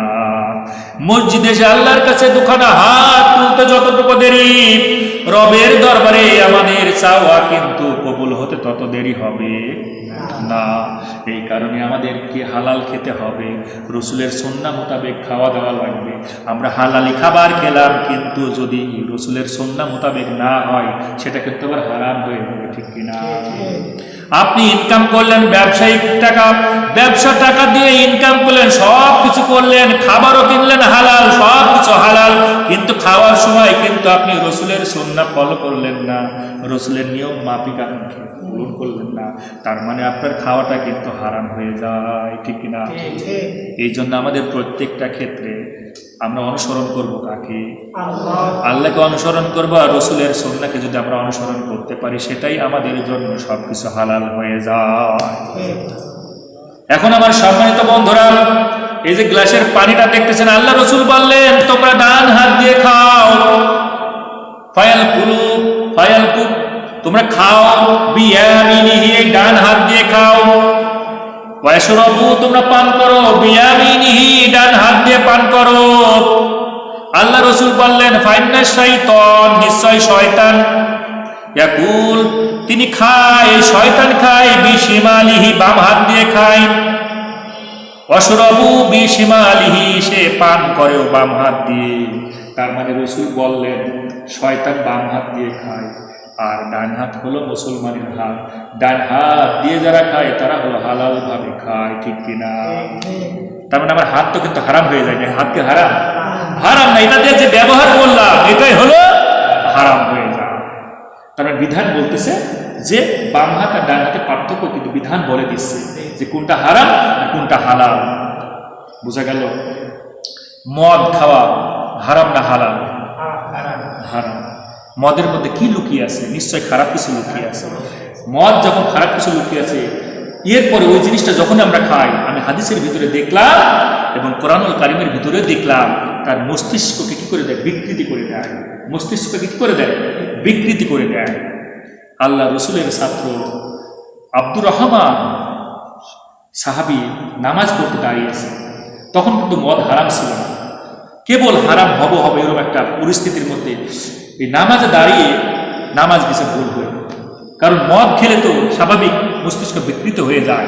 সাহাবীদের মধ্যে এই ঘটনা ঘটেছে। তারপরেই আল্লাহ এই মদকে হারাম ঘোষণা করে দিলেন যে তোমরা মদ খেয়ে নামাজের ধারে কাছেও যাবা না। তার মানে বুঝতে পারছেন যে এই যে হারাম এবং হালাল, এই যে বিধান, এটা কিন্তু আমাদেরকে ফলো করতে হবে। যদি আমরা ফলো করতে পারি তাহলে আমাদের ইবাদত বন্দেগী যতটুকু করেন না কেন বেশি করা লাগবে না। ইবাদত বন্দেগী আমাদের বেশি করা লাগবে না। আপনি মনে করছেন যে হয়তো সারাক্ষণ মসজিদে থাকলে আপনি ইবাদত করছেন না, আপনি আপনার স্ত্রীর সঙ্গে বসে গান গল্প করতেছেন, এটাই তো সওয়াব, ঠিক কিনা? সাহাবীরা প্রশ্ন করলেন, আল্লাহ রসুলকে প্রশ্ন করলেন সাহাবীরা, ইয়া রাসূলুল্লাহ, আমি আমার স্ত্রীর সঙ্গে গল্প করব, আমার স্ত্রীকে নিয়ে বাজারে যাব, এতে আবার সওয়াব কি?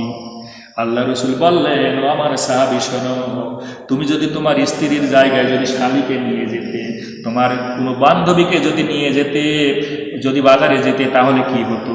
বলে গুনাহ হবে।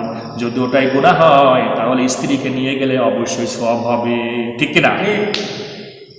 কারণ এটাই তো ইবাদত। ইবাদত শুধু তাসবিহ তাহলিল টিপে যাওয়া, এটা তো ইবাদত না।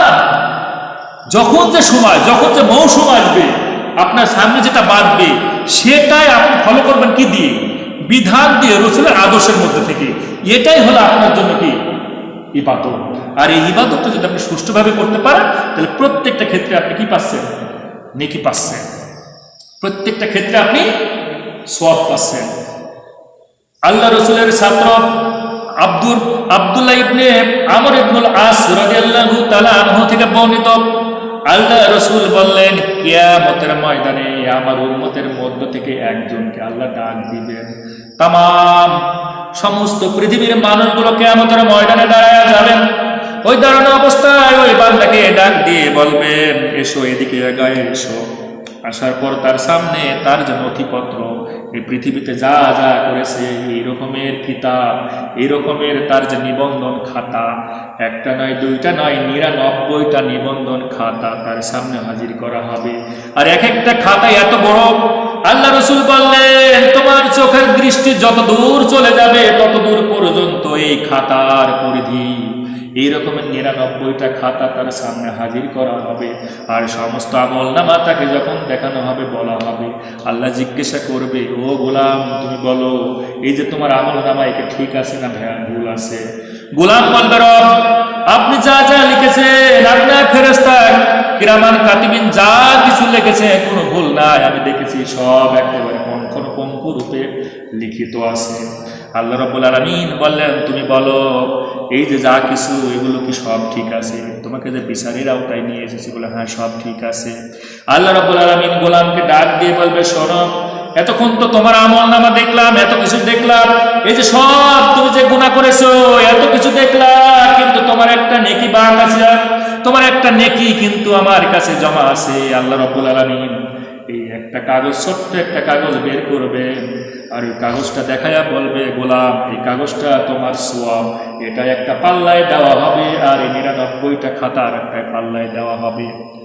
যখন আল্লাহর গোলাম বলবে, রব সামান্য একটা ছোট্ট কাগজ, এই কাগজের মধ্যে এমন কি আছে যে কাগজটা তুমি এক পাল্লায় দিতে চাও আর 99টা খাতা তুমি আর এক পাল্লায় দিতে চাও? আমি তো বুঝতেই পারছি আমার জন্য জাহান্নাম বরাদ্দ হয়ে যাবে। একটা ছোট্ট কাগজ আর কতটুকু ভারী হতে পারে, যেখানে 99টা খাতা, আর এক একটা খাতার পরিধি হলো আমার চোখের জ্যোতি যত দূর যাবে।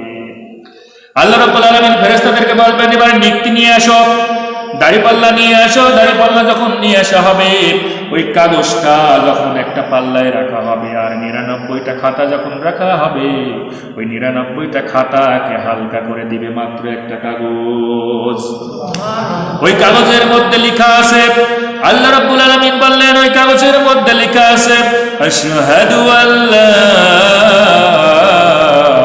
ইলাহা ইল্লাল্লাহু ওয়াহদাহু লা শারীকা লাহু ওয়া আশহাদু আন্না মুহাম্মাদান আবদুহু ওয়া রাসূলুহু। আল্লাহু আকবার। এই সাক্ষ্য দেওয়া যে আল্লাহ তুমি একমাত্র আমার রব, তুমি একমাত্র মালিক, এই ভূখণ্ডের মালিক তো তুমি, সংবিধানের মালিক তো তুমি, তোমার কোনো শরীক নাই, লা শারিকা ইল্লাল্লাহ। এবং আমি আরো সাক্ষ্য দিতেছি মুহাম্মদ আপনার পয়গম্বর, আপনার একজন বান্দা। সম্মানিত উপস্থিত, তার মানে দেখেন, এই যে একনিষ্ঠভাবে আল্লাহকে রব বলে স্বীকার করে নেওয়া, সমস্ত পাপের চেয়েও এটা বেশি ভারী হয়ে যাবে। বলেন সুবহানাল্লাহ। কারেন্ট চলে গেছে, গরমের মধ্যে আপনাদেরকে কষ্ট দিব না, আমি বুঝতেছি। আমি যেহেতু নিজে গরম পাচ্ছি, এই জন্য আপনারা গরমের মধ্যে কষ্ট করে আছেন। তা আমি আসলে খাওয়ার ব্যাপারে, যে প্রথমে, শুরুতে এবং মাঝে শেষে কীভাবে খেতে হয়, এই ব্যাপারে যদিও ছিল, কিন্তু হয়তো সময়ের ব্যাপারে বলতে পারছি, আমি মাত্র কয়েক মিনিটের মধ্যে ইনশাল্লাহ শেষ করে দিব। দেখেন, আমরা অনেক সময় খাওয়ার সময় তো আমাদের একটা কিছু পড়া লাগে, তাই না? আমরা খেতে গেলে পড়া লাগে না? কি পড়া লাগে? খাওয়ার শুরুতে, প্রত্যেকটা ভালো কাজের শুরুতে কি বলা লাগে বলেন তো? হ্যাঁ, প্রত্যেকটা ভালো কাজের শুরুতে কি বলা লাগে? বিসমিল্লাহির রহমানির রহিম। এখন দেখা গেল কোনো কাজে, কোনো কারণে ক্ষুধাও লেগেছে, দাওয়াত খেতে গিয়েছেন, খুব ভালো আমরা জানি যে বিসমিল্লাহির রহমানির রহিম বলে তো বেশি খাওয়া যায় না, তাহলে আজকে বিসমিল্লাহির রহমানির রহিম থাক, অন্য একদিন বললেই হবে। দাওয়াত খেতে এসেছি, একটু বেশি করে খাওয়া যাবে। তো কোনো কারণে যদি বিসমিল্লাহির রহমানির রহিম ভুলে যাই আমরা খেতে গিয়ে, তাহলে কি আর সুযোগ আছে? হ্যাঁ, আর সুযোগ আছে। কারণ আল্লাহর নাম নিয়ে যদি আপনি না খান, তাহলে ওই খাবারটা কে খায়? শয়তান খায়। আল্লাহ রসুলের সঙ্গে একজন না অনেকজন সাহাবী খেতে বসেছেন। এমন সময় একজন সাহাবী যখন একটা দোয়া পাঠ করলেন, আল্লাহ রসুল হেসে পড়লেন। আল্লাহ রসুল হাসার কারণটাকে জিজ্ঞেস করলে বললেন, তোমার সঙ্গে শয়তান খাওয়া দাওয়া করতেছিলে, কিন্তু তুমি যখন এই দোয়াটা পাঠ করলা, শয়তান মুখের খাবার ফেলে দিয়ে মেরেছে দৌড়। তার মানে বিসমিল্লাহ যদি ভুলেও যান, একটা দোয়া আছে, এই দোয়াটা যদি 1 বছর পরেও যদি মনে হয় যে আমি অমুকের বাসায় টুটি পর্যন্ত খেয়েছিলাম, এখন আপনি এটা আদায় করে নেবেন, তাহলে আদায় হয়ে যাবে। এই দোয়াটা কিন্তু আমাদের মনে রাখতে হবে, মাত্র 3 শব্দের কথা। যদি বিসমিল্লাহ ভুলে যান, এই রাতের বেলায় খেতে গিয়ে বিসমিল্লাহ ভুলে গিয়েছেন, কাল সকালবেলা যদি মনে হয় তা আমি তো বলি নাই, আপনি সঙ্গে সঙ্গে এই দোয়াটা পাঠ করে নেবেন, সব কিছু হয়ে যাবে, আরো বেশি সওয়াব পাওয়া যাবে। বলেন সুবহানাল্লাহ। আল্লাহ রাসূল খেতে বসেছেন, 6 জন সাহাবীকে নিয়ে খেতে বসেছেন। হঠাৎ করে একজন বেদুইন আসলেন। আম্মা জান আয়েশা বলতেছেন, বেদুইন এসে খেতে বসে 6 জনের খাবার একাই খেয়ে ফেলেছে। আল্লাহ রাসূল বললেন, আহারে বেদুইন, তুমি যে খেতে বসেছো বিসমিল্লাহ বলো নাই, যদি সত্যি তুমি বিসমিল্লাহ বলতে, তাহলে এই খাবারটা কিন্তু আমাদের প্রত্যেকেরই হয়ে যেত। আল্লাহ রাসূল বললেন, কেউ যদি খাবার খেতে গিয়ে ভুলে যাও বিসমিল্লাহ বলতে, তাহলে এই দোয়াটা পড়বা। এখন আমার সঙ্গে পড়েন, বিসমিল্লাহি আউয়ালাহু ওয়া আখিরাহু। এতটুকু বলেন, বিসমিল্লাহি আউয়ালাহু ওয়া আখিরাহু, বিসমিল্লাহি আউয়ালাহু ওয়া আখিরাহু। আউয়ালাহু মানে শুরুতেও তোমার নাম নিলা, ওয়া আখিরাহু মানে শেষেও তোমার নাম নেব। ওই যে ভুলে গেছি, খাওয়া শুরুতে তো আমার মনে নাই, খাওয়া যখন শেষ হয়ে গেছে তখন তো হঠাৎ মনে হচ্ছে, ও আমি তো মেলা খেয়ে ফেলেছি, বিসমিল্লাহ মনে হয় বলি নাই। এই যে বিসমিল্লাহ না বলার কারণে খেয়ে ফেলেছেন, তখন আপনার মনে হয় সঙ্গে সঙ্গে কি বলবেন? বিসমিল্লাহি বিসমিল্লাহি, জোরে জোরে বলেন, বিসমিল্লাহি আউয়ালাহু ওয়া আখিরাহু, বিসমিল্লাহি আউয়ালাহু ওয়া আখিরাহু, বিসমিল্লাহি আউয়ালাহু ওয়া আখিরাহু। আমি জানি হয়তো আপনাদের কারোর মুখস্থ হবে, কারোর হয়তো হবে না, তবে আমি চাই প্রত্যেক সপ্তাহে এই দিনে আপনাদের সামনে কোরআন এবং হাদিসের আলোকে কথা বলবো আমার গবেষণা নিয়ে। ইনশাল্লাহ শত শত গবেষণাপত্র আমার কাছে আছে। আমি প্রতিদিনই প্রোগ্রাম করি। আপনাদের এখানে আমার প্রথম প্রোগ্রাম, আগামীকাল আছে, তারপরের দিন আছে, আমার প্রতিদিনই থাকে। তো আমি বাছাই করে, বিশেষ করে আমার ভাইয়ের ক্রেডিট, আমি ভাইকে বলেছিলাম যে ভাই আপনাদের এলাকা, আপনাদের মসজিদ থাকলে আমি আলোচনা করবো, ইনশাআল্লাহ একদিন যাবো। তো অনেক বলা করার পরে এখানে হয়তো সুযোগ হয়েছে। তারপরে এখন এই সুযোগে যদি আপনারা চান তাহলে প্রতি সপ্তাহে আসবে একদিন আলোচনা করতে, মাঝে হিসাব থেকে যতটুকু সময় লাগে। আপনারা কি চান? আর চান না কে কে একবার হাত তুলে বলেন। সবাই চান তো? মন থেকে চাচ্ছেন তো? আমি আপনার কাছে কোনো খেতে চাই না, একটা চাও আপনাকে আমাকে দেওয়া লাগবে, আমার গাড়ির তেলও আপনাকে দেওয়া লাগবে না, কোনো কিছু দেওয়া লাগবে না। আমি এসেছি কার সন্তুষ্টির জন্য? কার কথা পোষানোর জন্য? কার আদর্শ পোষানোর জন্য? রসুলের আদর্শ পোষানোর জন্য। শুধু আপনাদের কাছে আমি চাই কি জানেন, যে এই সময়টুকু দিবেন, আর সবাই একটু দিনের কাজ করবেন, চেষ্টা করবেন নতুন কাউকে ধরে নিয়ে এসে বসানোর জন্য। এতটুকু। মশার কামড় খাচ্ছেন না, এক একটা মশার কামড় খাচ্ছেন, ওই জায়গাটা আল্লাহ আপনার জন্য জাহান্নাম জায়গা হারাম করে দিবেন, বলেন সুবহানাল্লাহ। আপনি বসে আছেন কার প্রোগ্রামে? আল্লাহর প্রোগ্রামে, আল্লাহর সন্তুষ্টির জন্য। এই কোরআন যদি সত্য হয়, আল্লাহর কসম, ওয়াল্লাহি ওয়াল্লাহি, ওই দিন জান্নাতে যাওয়ার জন্য কেউ বাধা দিবে না। বলে গোলাম আমার মশার কামড় খেয়েছে গো, আর খেয়ে খেয়ে আমার গুণগান করেছে। সুতরাং স্বাভাবিক অবস্থায় কোরআন শোনা আর এই যে অস্বাভাবিক অবস্থায় কোরআন শোনা পার্থক্য আছে। সব বেশি হবে না কম হবে? বেশি হবে। কারণ আল্লাহ কিন্তু কোরআনে দেখবেন কখনো 10 গুণ বলেছেন, কখনো 70 গুণ বলেছেন, কখনো 700 গুণ পর্যন্ত বলেছেন, আবার বলেছেন অফুরন্ত দিয়ে দিব। তার মানে কি? কোন কোন সিচুয়েশনে? তার মানে বুঝতে পারছেন তো? এই জন্য মশার কামড় একটু আমি আপনাদেরকে খাওয়াচ্ছি, তার মানে এই নয় যে আমি ইচ্ছা করে খাওয়াচ্ছি। আলহামদুলিল্লাহ। তাহলে আমি আগামী সপ্তাহে, আমার অনেক কথা ছিল, কারেন্ট চলে গেছে, আমি আর সময় নিব না। যদিও আমি আধা ঘন্টা সময় পেলে এই খাবারের শুরুতে কিভাবে খেতে হয়, মাঝখানে আসলে কিভাবে রসুল খেয়েছেন, শেষে কিভাবে খেয়েছেন, আমি প্রত্যেকটা রেফারেন্স সহ এক একটা দলিল, এক একটা ওই হাদিসের পিছনে আমি 8-10টা করে হাদিস গ্রন্থ সেট করেছি। আপনার সময় কি কি বারে আছে? শিডিউলে মোটামুটি এই দিন, সপ্তাহে একদিন, মঙ্গলবারে আর অন্য শুক্রবারে নেই না? শুক্রবার জুম্মার নামাজ পড়াই সেন গ্রামে। আমি শুধু একদিনে আসবো, তাছাড়া আমি সময় দিতে পারবো না। মঙ্গলবারে আপনার লিঙ্ক আছে না? না, অন্য দিন আসবে। আপনি কি মঙ্গলবার সমস্যা? মঙ্গলবার সমস্যা হলে আমার আসলে শনিবারে প্রোগ্রাম আছে, আর রবিবারের দিন আমি নিই নাই, সোমবারে প্রোগ্রাম আছে, মঙ্গলবারে আপনার এখানে, বুধবারে আছে, শুক্রবারে দিন আছে। বুঝতে পারছেন? তা আমি মাঝে একদিন দুদিন রাখছি, কারণ বলতে আমার তো একজন টিচার মানুষ, বিভিন্ন জায়গায় যেতে হয়, এই কারণে আমি মাঝে শুধু 2টা দিন রাখছি, ফাঁকা রাখছি। আমার আবার গবেষণা লাগে, আমার ল্যাপটপের সামনে আমি অধিকাংশ সময় ব্যয় করি, কারণ আপনাদের জন্য এই গবেষণাগুলো বের করি। এই জন্য বললাম না যে আপনারা হয়তো পাবেন ইনশাল্লাহ, প্রত্যেক সপ্তাহে যখন নতুন আলোচনাগুলো করবো তখন আপনারা বুঝতে পারবেন এই কোরআনের যে দলিলগুলো আমি দিব, কোন কোন সূরায় কোন কোন, আমি দলিল সহ যদি কারো অ্যান্ড্রয়েড থেকে কারো দিক থাকে আপনি খালি বের করবেন আর মিলাই দেখবেন মিল আছে কিনা নাই। তো তার মানে ইনশাল্লাহ আমরা প্রত্যেক সপ্তাহে এই দিনে এসার পরে উপস্থিত হয়ে যাবো, আমরা যেখানেই থাকে না কেন, এবং চেষ্টা করবো একজন আরো 5 জনকে নিয়ে আসার জন্য। যদিও না পারে 2 জন থাকবে, আমরা দাওয়াত দিই ইনশাআল্লাহ। এই জন্য আমরা অবশ্যই একটু পরিশ্রম করব। আর একটা জিনিস আপনাদের কাছে আমার দাবি, ছোট্ট একটা দাবি, সেটা হলো, এটা আমার নিজের জন্য না, আমি যেহেতু আলোচনা করে বেড়াই, অনেকে আমার কাছ থেকে দান ফেরাতে আশা করে। বিশেষ করে অনেক গরিব হাফেজ আছে, মাদ্রাসায় পড়ে, হাফেজি পড়ে, কিন্তু টাকার অভাবে অনেক পড়তে পারে না। তো আমি আপনাদের কাছে সপ্তাহে বেশি না 100টা টাকা, আপনাদের মাথা পিছু 10 টাকা করতে পারে, সপ্তাহে আপনারা সবাই মিলে যদি 100 টাকা তুলে দেন, তাহলে আপনার 100 টাকা আমি প্রতিদিন প্রোগ্রাম করি, এই যে পুরো মাস ব্যাপী হয়তো 2000-2500 টাকা হয়, আমি 2 জন হাফেজকে প্রতি মাসে কিন্তু তাদের খরচটা আমি দিতে পারি। তো এই সবটা কিন্তু আমি পাবো না, আপনারা যে অংশগ্রহণ করছেন। আপনি কিন্তু ইচ্ছা করলে একজন হাফেজকে কিন্তু পুষতে পারবেন না, আপনি কি পারবেন তাকে 1500 টাকা দিতে, 2000 টাকা? পারবেন না। কিন্তু আপনি পুরো মাস ব্যাপী 40টা টাকা, হয়তো সপ্তাহে 10টা টাকা, আপনি এক কাপ চা খেতে গেলে কিন্তু একটা মেহমান নিয়ে খেতে বসেন, দেখবেন আপনার 50 টাকা নাই, 100 টাকা নাই। তো সেক্ষেত্রে 10 টাকা তুললে হয়তো 100 টাকা হবে, আমি 100 টাকার বেশি নিব না।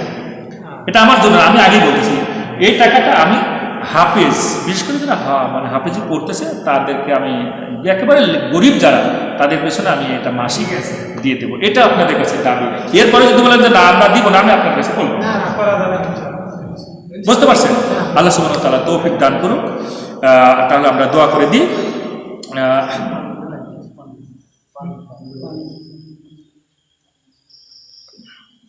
আসলে ওই খাওয়ার ব্যাপারে সায়েন্সটাকে বলে দিব, আসলে আবার সময় পাবো কি, কারণ এই আলোচনাটা আমি আর করবো না। এই যে খাওয়ার ব্যাপারে আমি একটু সংক্ষেপে বলে, যদিও মশার কামড় খেয়েছেন, আর একটু কষ্ট করেন। এই যে পানি যে আমরা খাই, আসলে রসুলের যে সুন্নাহ ছিলেন সেটা হচ্ছে খাওয়া শুরুতে তিনি পানি খেতেন বা খেতেন না, মাঝে খেতেন না, শেষে পানি রসুল খেতেন না, খেলে শুরুতে খেতেন। কেন? এই ব্যাপারে হাদিস আসতেছে, বুখারীর হাদিস। আল্লাহ রসুল সাহাবীদেরকে নিয়ে একটা ছোট্ট অভিযানে বের হলেন। সাহাবা নামক একটা জায়গাতে গিয়ে রসুল সাহাবীদেরকে বললেন তোমরা খাবার নিয়ে আসো বাজার থেকে। রসুলের জন্য ছাতু নিয়ে আসা হলো। রসুল ছাতু খেলেন, কুলি করলেন, মাগরিবের এই জায়গায় একটা সলাত আদায় করলেন, কিন্তু পানি খেলেন না। তার মানে সাহাবীদের এখান থেকে প্রমাণিত হয় যে রসুল খাওয়ার পরে পানি খেতেন না। তার মানে শুরুতে পানি খেলে খেতে পারেন, শুরুতে পানি খেলে উপকার আছে। কি উপকার আছে এটা এবার আসলে সায়েন্সের আলোকে, আধুনিক সায়েন্স কি বলতেছে। আমরা যে খাবার দাবারগুলো খাই, স্টোমাকে যখন যাই, যদি আমরা শুরুতে পানি খাই তাহলে আমার স্টোমাকে পানিটা যাচ্ছে। এরপরে যদি আমরা খাবারটা খাই তাহলে খাবারটা কি স্টোমাকের উপরে থাকছে না পানিটা উপরে থাকতেছে? হ্যাঁ, পানি উপরে থাকছে, খাবারটা উপরে থাকতেছে, তাই না? এখন এই যে খাবারটা উপরে থাকতেছে, পানিটা তলে থাকতেছে। আমাদের যখনই খাবার কোন খেতে যায় তখন আমাদের এই যে আছে গ্যাস্ট্রিক মিউকোসা, অর্থাৎ যে অ্যাপিথেলিয়াম দিয়ে তৈরি এই অন্তর্গাত্র, এখান থেকে কিন্তু 4 ধরনের উপাদান বের হয়। একটা হলো প্রোএনজাইম বাইকার্বনেট, আর একটা হলো HCl হাইড্রোক্লোরিক অ্যাসিড। এই হাইড্রোক্লোরিক অ্যাসিডের কাজ হলো ওই খাবারগুলোকে ডাইজেশন করা, মানে কি করবে, পরিপাক করে ফেলবে। এখন যদি এই হাইড্রোক্লোরিক অ্যাসিড যদি প্রথমে খাবারকে পায়, অর্থাৎ পানি খেলাম আমি প্রথমের দিকে, এরপরে খাবার খেলাম, তাহলে খাবারটা অবশ্যই উপরে আছে। তারপরে প্রথমে যদি খাবারকে পায় তাহলে হাইড্রোক্লোরিক অ্যাসিডের কাজ পরিপাক করা, তাহলে খাবারটাকে পরিপাক করতেছে, ঠিক কিনা? এখন আমাদের তো অভ্যাস যে আমরা খাবারের পর 2-3 গ্লাস পানি খাই, ঠিক কিনা? এই 2-3 গ্লাস যখন পানি খাই তাহলে খাবারটা তলে পড়ে গেল, পানিটা থাকলো কি উপরে। আর সাধারণত আমরা জানি পিএইচ এর যে মান 7.4, অর্থাৎ 0 থেকে 14 পর্যন্ত। 7-এর উপরে যত চলে যায় সেটা ক্ষারীয়।